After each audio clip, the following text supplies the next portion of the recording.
국가를 위해 희생하고 공헌한 국가 유공자와 그 유가족 등을 합당하게 예우하고 지원하는 일. 바로 보훈의 중요성은 두말할 필요가 없을 텐데요.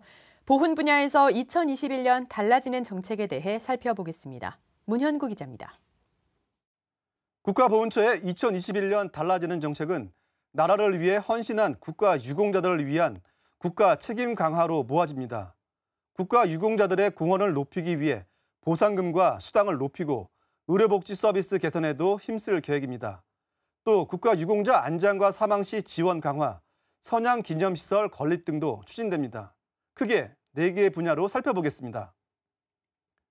올해 보상금과 수당 인상의 핵심은 코로나19 극복과 맞물려 있습니다.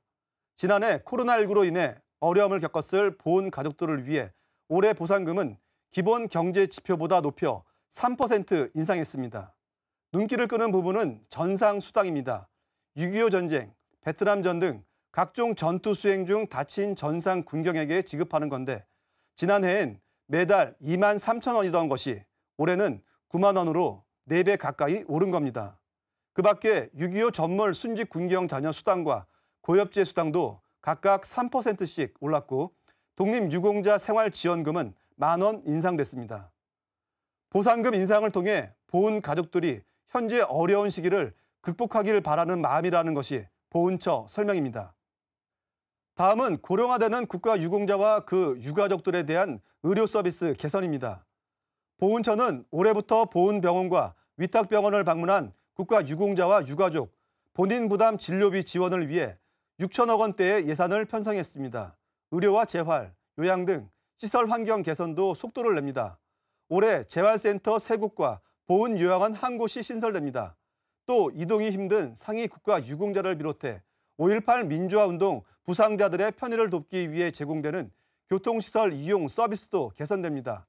그동안 현장에서만 살 수 있던 승차권을 오는 6월쯤 온라인 예매 시스템 구축을 통해 보완하기로 한 겁니다.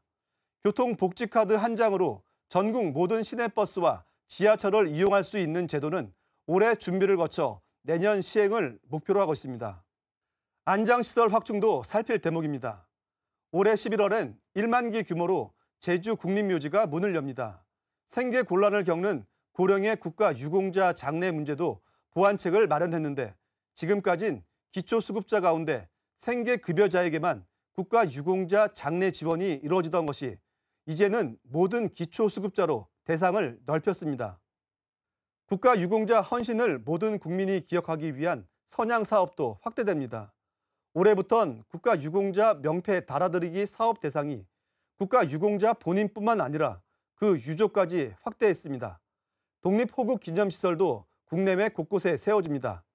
특히 올해 11월 문을 열 예정인 대한민국 임시정부 기념관 마무리 공사를 위해 314억 원의 예산을 추가로 투입합니다. 국외로 눈을 돌리면 미국 워싱턴 DC 한국전 참전기념공원에 세워질 추모의 벽 건립에 267억 원을 지원합니다. 국가보훈처는 올해 달라지는 정책 기조를 국가를 위한 헌신을 잊지 않고 보답하는 나라 실현에 있다는 점을 강조했습니다. 지금까지 2021 달라지는 정책 국가보훈처 활동계획 살펴봤습니다.